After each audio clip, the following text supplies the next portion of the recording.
मेरे भक्त मित्रों, प्रतिदिन की भांति आज भी मैं श्री रामचरितमानस गोस्वामी तुलसीदास जी महाराज द्वारा रचित ग्रंथ से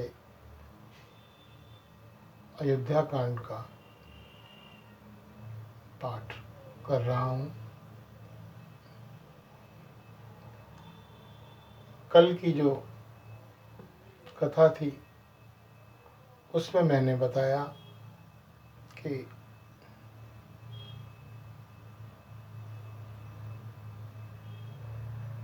श्री रामचंद्र जी, माता सीता, लक्ष्मण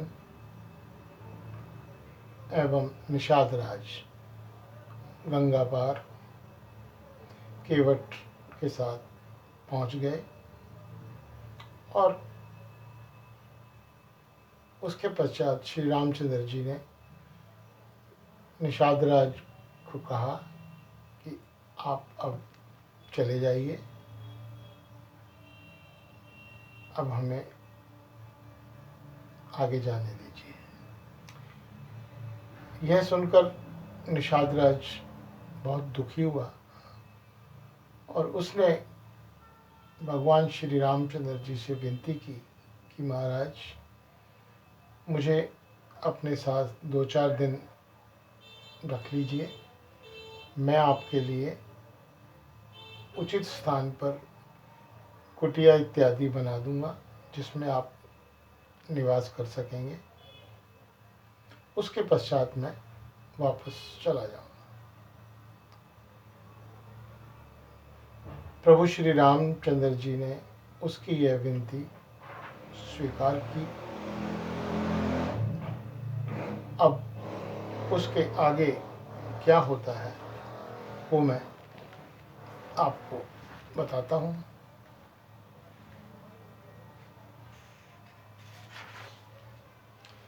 सहज स्नेहु राम लखितासु, संग लीन गुहु हृदय हुलासु, पुनि गुहु ज्ञाति बोली सब लीले, करी परितोष विदा तब कीने। उसके स्वाभाविक प्रेम को देखकर श्री रामचंद्र जी ने उसको साथ ले लिया। इससे गुहु के हृदय में बड़ा आनंद हुआ। फिर निषाद राज ने अपनी जाति के लोगों को बुला लिया और उनको संतोष करा के तब उन सबको विदा किया। तब प्रभु श्री राम जी ने गणेश जी और शिव जी का स्मरण करके तथा गंगा जी को मस्तक नवाकर सखा निषाद राज, छोटे भाई लक्ष्मण और सीता जी सहित वन को चले।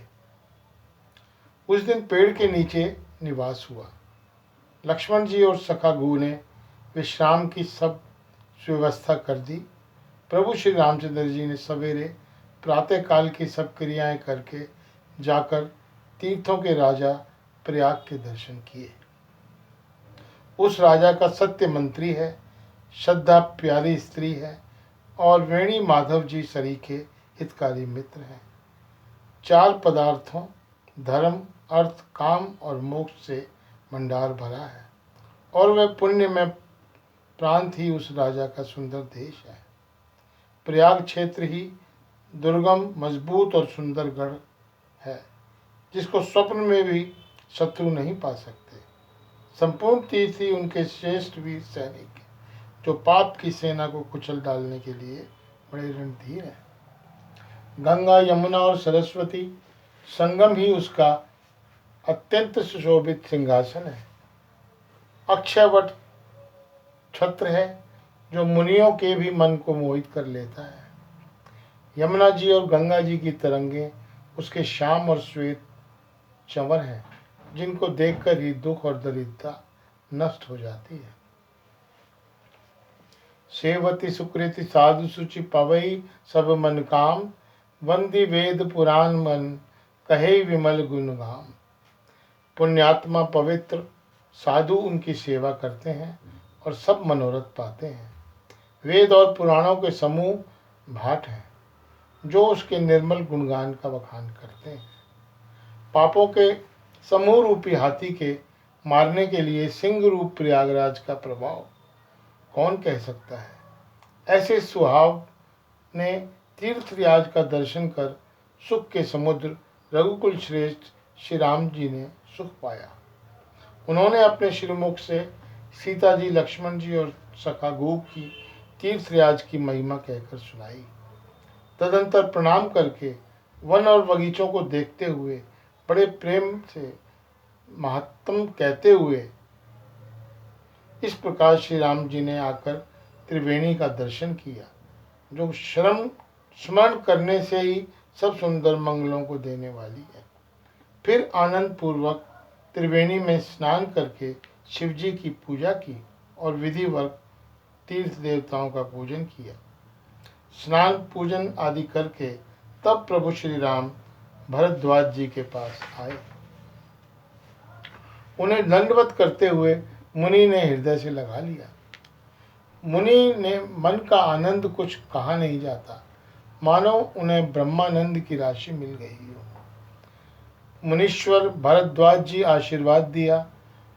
उनके हृदय में ऐसा जानकर अत्यंत आनंद हुआ कि आज विधाता ने श्री सीता जी और लक्ष्मण जी सहित प्रभु श्री रामचंद्र जी के दर्शन कराकर मानो हमारे संपूर्ण पुण्यों के फल को लाकर आंखों के सामने कर दिया।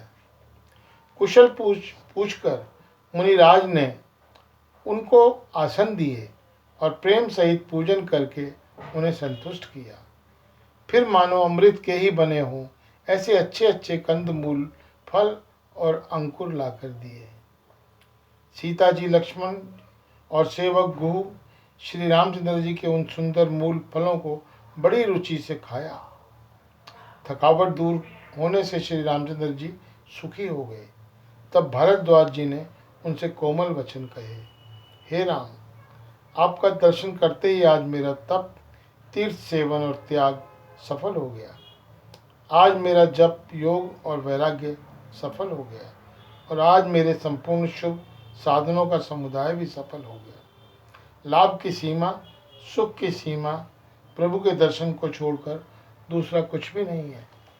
आपके दर्शन से मेरी सब आशाएं पूर्ण हो गई।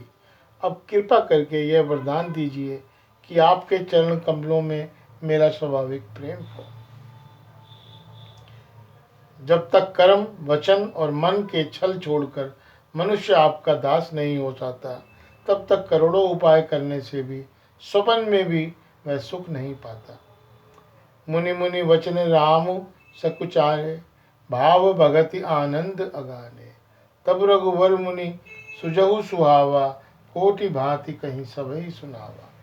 मुनि ने वचन सुनकर उनकी भाव भक्ति के कारण आनंद से तृप्त हुए भगवान श्री रामचंद्र जी सकुचा गए। तब अपने ऐश्वर्य को छिपाते हुए रामचंद्र जी ने भरद्वाज मुनि का सुंदर सुयश करोड़ों प्रकार से कहकर सबको सुनाया।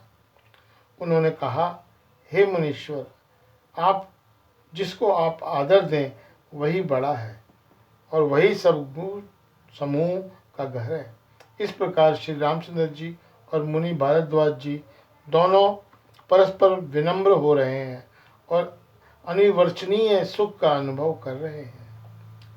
श्री राम, लक्ष्मण और सीता जी के आने की खबर पाकर प्रयाग निवासी ब्रह्मचारी, तपस्वी, मुनि, सिद्ध और उदासी सब श्री दशरथ जी के सुंदर पुत्रों को देखने के लिए भरद्वाज जी के आश्रम पर आए। श्री रामचंद्र जी ने सब किसी को प्रणाम किया। नेत्रों का लाभ पाकर सब आनंदित हो गए और परम सुख पाकर आशीर्वाद देने लगे। श्री राम जी के सौंदर्य की सराहना करते हुए वे लौटे। जय श्री राम, जय श्री राम, जय श्री राम। आज के लिए केवल इतना। शेष कल